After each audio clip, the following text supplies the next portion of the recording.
Hi guys, welcome back to Beginner Guitar Lesson 2. Today we're going to go through the G chord. I'm going to try to keep these videos a little shorter than that first one. There was quite a bit of explanation in that first one, but I want to cover two things really fast that we didn't cover in the first video. The first one is the action on your guitar. For parents, this is very important. If you're picking a guitar up for your kid, you need to talk to somebody at the guitar shop where you go. The action is going to be the distance between the string here and the fretboard, right? So if it's really low, or not slammed to the bottom but lower, it makes it much easier to play, and you get a lot more fun out of it than something that's up very high and you've got to literally arch your hands over and it buzzes everything out. Okay, so just ask questions about that when you get it. You want to make it fun for your kids and engaging when you're buying that guitar, because if you don't, they're going to play it for 20 minutes and never touch it again because it's too difficult, and they'll never tell you why. And I'm telling you, that's a big reason why kids stop playing. Secondly is picks. Picks are all up to the individual. I prefer a thicker pick, smaller, Jazz 3. I get a little more percussive sound out of it. I want to be able to really grind down when I want to grind down. But you can see as I loosen my grip, it's light.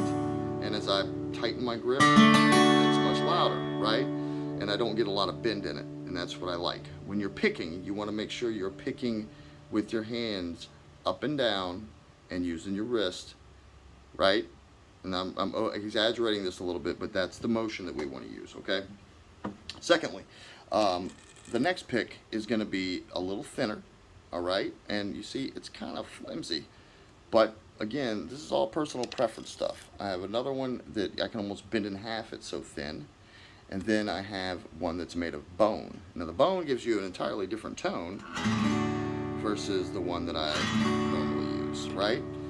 And bone picks are fun, but there's something you gotta take and make your own, I guess, so to speak. So with that being said, I'll play a quick tune at the end, and one of my subscribers, whoever names the tune first, I'll send a bag of picks to, of each assortment and size, so you can see what you like and how you like it, and that way you don't have to sit in a shop banging around and trying to figure it out. I'll send you a lot of them, all right? Now, getting to our chord of the day, which is the G chord. We did the D chord last time, which looked just like this, right? We had our our index finger on the G on the 2nd fret, our middle finger on the high E, 2nd fret, and our ring finger on the B, 3rd fret. That's our D chord, right?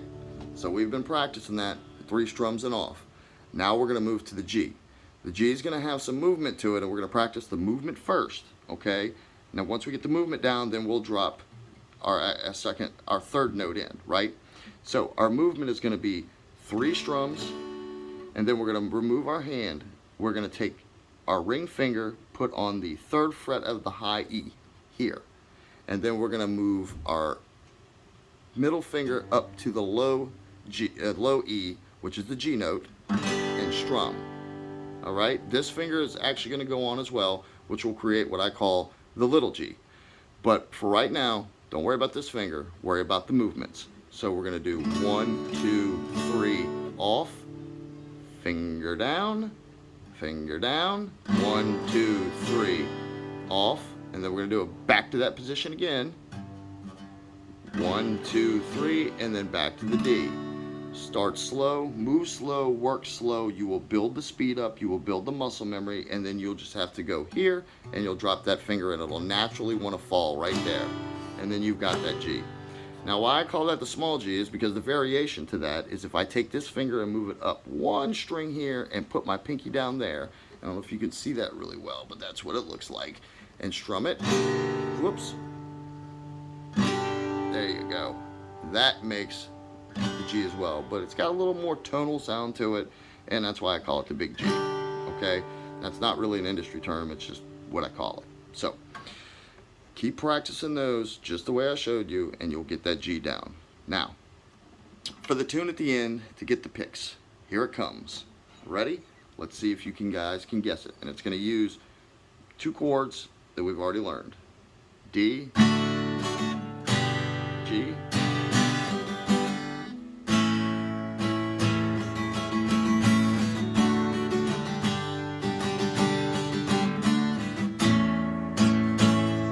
And that's going to be the chord next week. That's going to be the A chord, and that will actually complete the entire chord progression. We'll go through that song too next week, but that is going to be our chord progression when we complete it next week with the next chord in the series, which is the A. Now, I'll teach you a little bit of music theory behind all that, so don't sweat that right now. Just practice that D to G switch, okay? And like I said, eventually that finger's just going to kind of want to fall into place, all right?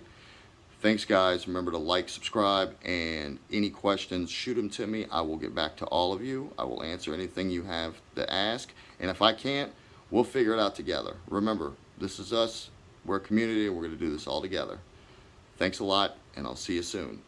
Keep practicing, tune up, and stretch.